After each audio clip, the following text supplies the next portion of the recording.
Dreaming of a better sleep? Tossing and turning is not your destiny. And Ollie is here to help. Ollie invites you to sink into sweet, sweet slumber to improve your mental and physical health and overall wellness. More than just melatonin, Ollie's ingredients help you unwind your mind for a delightfully dreamy drift off. Sleep is on the way at Ollie.com. That's OLLY.com.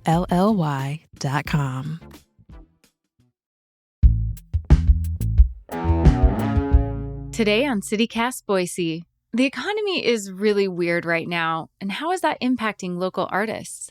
Executive producer Frankie Barnhill is checking in with Jenny Miller, the owner of The Lost and Found. She takes us inside her gift shop for a look at her upcycled clothes and funky earrings. Plus, she shares how arts and crafts nights have become a core part of her business. It's Tuesday, April 2nd. I'm Lindsay Van Allen, and this is what Boise's talking about.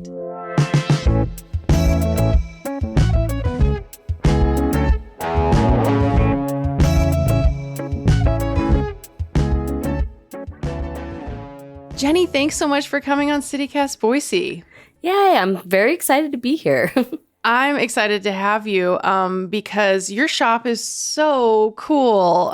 You're the owner of The Lost and Found, which is located on the depot in the Depot Bench area, right off Vista, in the same shopping center as Jumpin' Janet's. Oh, yes. Iconic. Yes. Do you ever go over there and have absolutely. Yeah. I mean, they've got a really good pinball lineup right now, too. Nice. So I like to go play a little bit after we close up shop.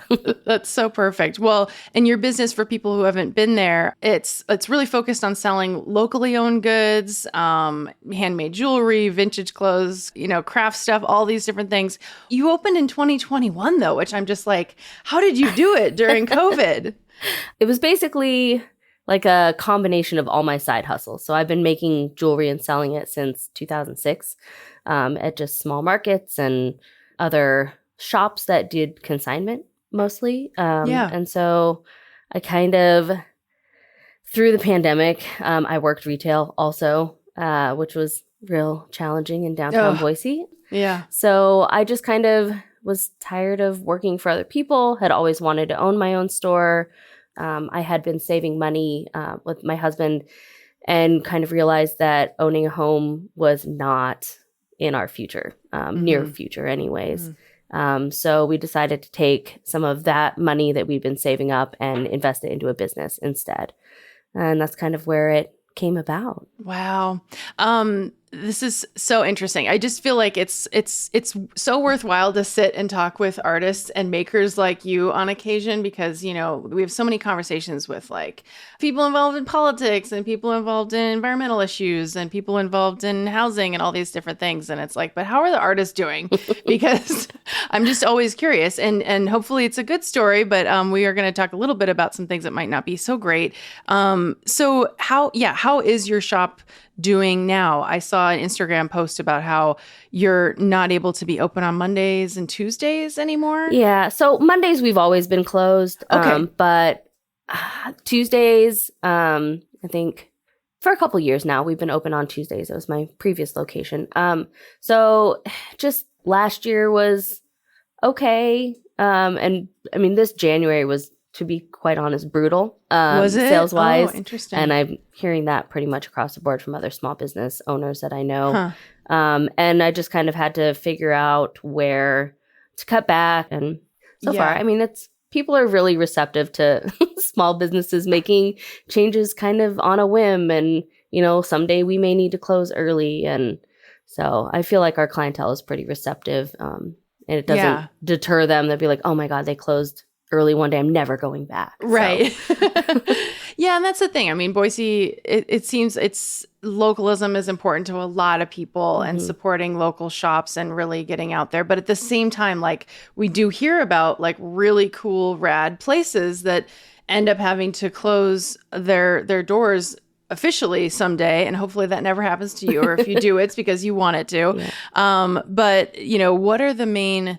it's just the raw numbers? It's that you're not able to make enough to support those Tuesday openings. It sounds like. Yeah. And I think a lot of it is the hardest thing is I feel like being able to pay yourself. I mean, most of it just goes right back into the business.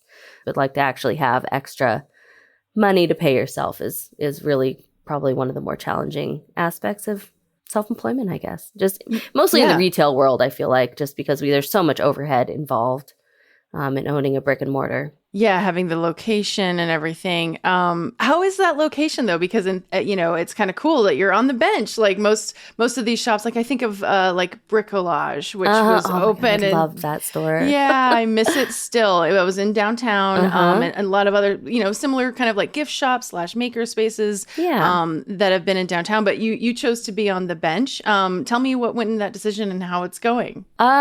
Some of it's affordability. I mean, the rent on the bench is definitely less expensive than being downtown. Yeah. I grew up on the bench. That's where I'm from. Like, you went to Bora? I went to Bora, yeah. So I grew up all up there. So it's kind of fun to be on the bench. It's been like slowly becoming cooler, I feel like. Yeah, I think so. But yeah, a lot of it had to deal with just the amount of space I was looking for and a price point as far as rent goes. Okay. What, as specific as you can get, I get about just like obstacles, either you're experiencing as a small business or a small business owner, or other stories you've heard from other folks in your world, like, and how, I don't know, I'm like, what can the city do, or what can be done to help these really cool little shops and make sure that these places stay around and that these businesses are able to, like, create these little mini economies with these other makers that you feature and people that come in? I don't know what the city can do, really. I mean, It's just a tough business to be involved in. I feel like a lot of it has to do with, I don't know if rent control is specifically the right word, but I know a lot of places that really have to reconsider signing a lease because the rent does increase. And same with the housing. It's kind of the same, where there is no standard, I guess, for rent increases, and they just kind of do what they think the market what dictates. is quote unquote market rate. Yeah. Absolutely. Which doesn't really, I think, reflect the real situation and wages and stuff here in Boise. So it's already kind of tough. So when your rent hikes up a lot and then you're expected to sign they're usually not a year lease. You're looking at like 3 to 5 years for a lot of spaces. Yeah. So it's a lot to take into consideration. Right. That's a big investment, a big like bet that you're making for the long term. And then, you're not able to foresee, like, I think about 2021, inflation hadn't really hit, right? Absolutely. And so like how that's affected everything. Yeah, it's interesting though. I mean, you said you grew up in Boise. You've been familiar with the art scene for so long. You've been a big part of it for a long time and have lifted up other people. And what stands out to you most about how it's changed? I feel like there is more opportunities. I mean, some of it is like more stores that have opened up who are trying to focus on local and highlight local makers and give them a bit of a platform. Some of it is, they're creating more markets. Like there used to just be the Saturday markets. That was basically the it. Only option. Yeah. I mean, I started out in at the Eagle Saturday Market, and there just wasn't a lot. But now there is. Like No New Vintage has been doing this amazing once a month at the Linden Building. That's super fun. So then Sagebrush Collaborative has done some also that they do a couple times a year. Obviously there's still the Saturday markets, but there's a lot of other, like Wintry Market, like Amy and Kristen have been phenomenal in creating those spaces for us makers. And bringing people from outside of Boise to kind of, diversify those markets. So you're not just seeing the same people over and over. Right. So I just feel like it has grown in that regard.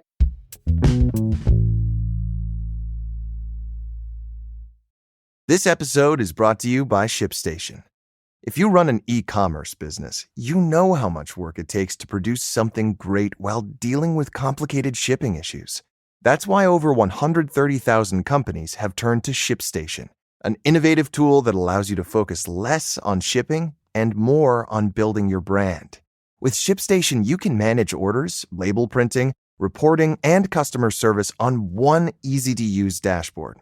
You'll reduce warehouse costs with reliable enterprise solutions and save thousands on shipping costs with discounts up to 89% off. Plus, you can effortlessly import orders from everywhere you sell online. So, turn your shipping challenges into opportunities for growth. Go to ShipStation.com and use code POD to sign up for your free 60-day trial. That's ShipStation.com, code POD. What have you been making lately? What have you been creating? I know your upcycled clothing is so cool. Can you describe some of it? Yeah. So that's been my most exciting thing. I've been doing jewelry for a really long time, but the clothing, I've always had a obsession with vintage textiles. And during the pandemic, I revived my love of sewing and was starting to make myself clothing again. I used to do it a lot in high school, and finding cute things in larger sizes is challenging. So I was kind of wanting to create my own version, and so I just kind of read a bunch of books and followed various designers, kind of like DIYers, and learned some tricks and kind of have just been getting into that. So a lot of them are made using vintage bed sheets and curtains and things like that, because the materials are just a lot of fun. The colors and patterns are great, and you don't see a lot of that stuff produced now in new form. Plus, the vintage stuff will last you a really long time versus some of the more modern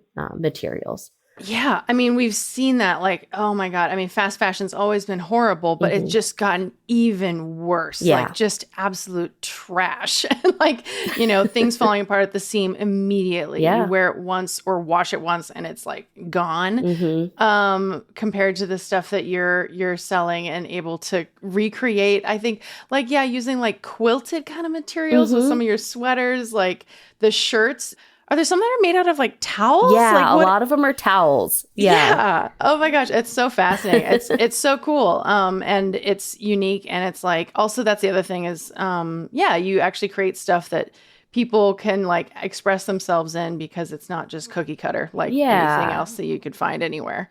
Yeah, a lot of them are one or two of a kind, because it's limited material. So a lot of times out of a queen bed sheet, I can get a dress and a couple of tops, but that's about it. Do you think it can be, difficult to create in Boise outside of having a shop in the brick and mortar, but are there enough resources available? Are there places for people to start and, then not just start, but then get better and better at their craft?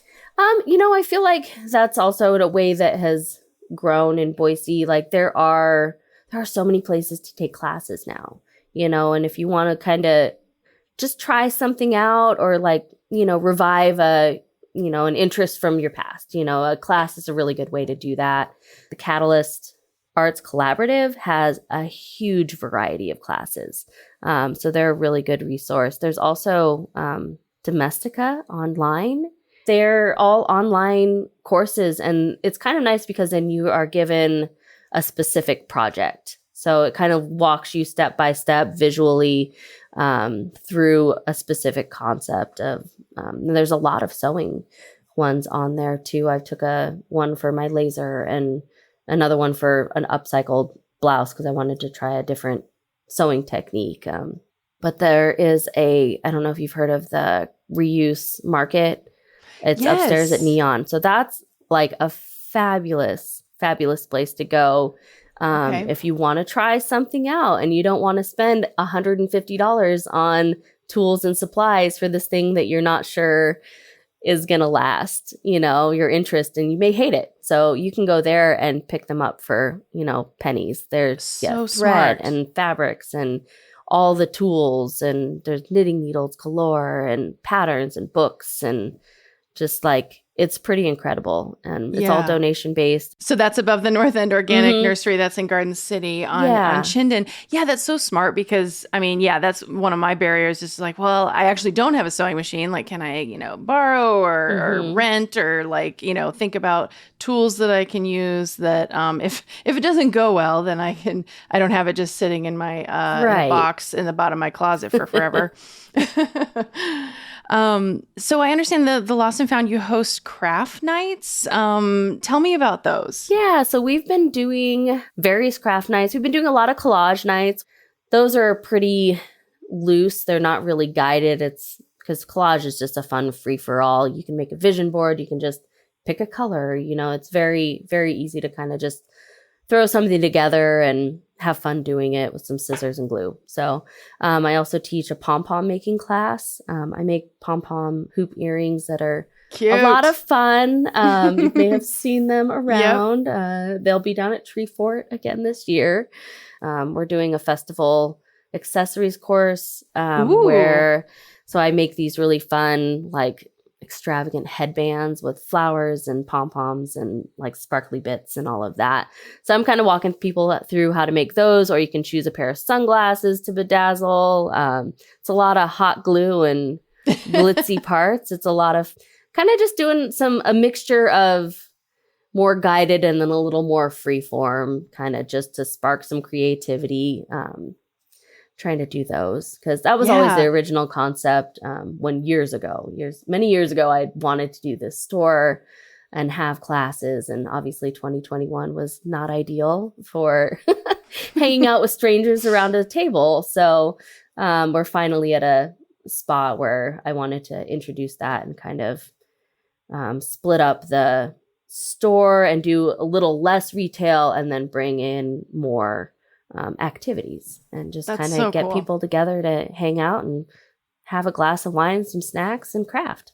Yeah, honestly, it's like all I want to do in my late 30s is like do that. That's my going out. That's what I want. So it's really cool that you're creating a space for it because it's, I have a great job. I get to be creative during my day with writing and thinking and all of that. But there's also something about like actually physically making something with my hands that I could like walk away with that feels like it would just, it just adds something to my day if I'm ever able to do stuff like that. Yeah, it's a little fun. It works a different part of your brain. And, I mean, because anybody can be creative. And I think there's a lot of people put pressure on making something perfect. And, if they're going to do it, it has to be insanely great like that just isn't real. Like I've made so many ugly things, so many terrible things before you get to the good don't be stuff. Afraid to make ugly things.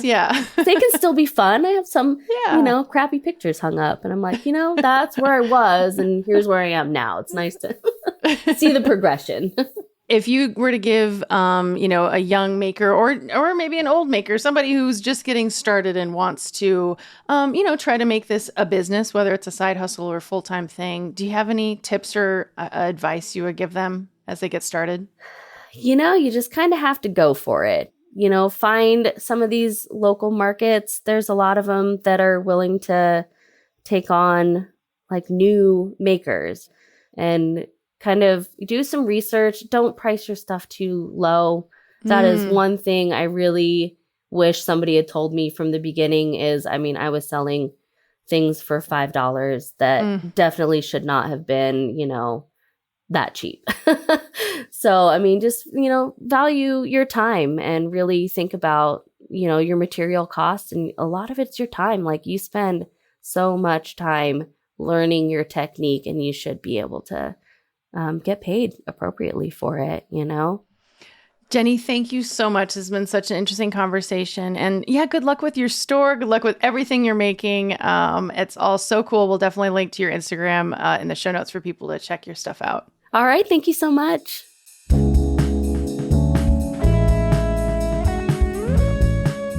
That's all for today here on CityCast Boise. If you enjoyed the show, why not subscribe to our Hey Boise newsletter?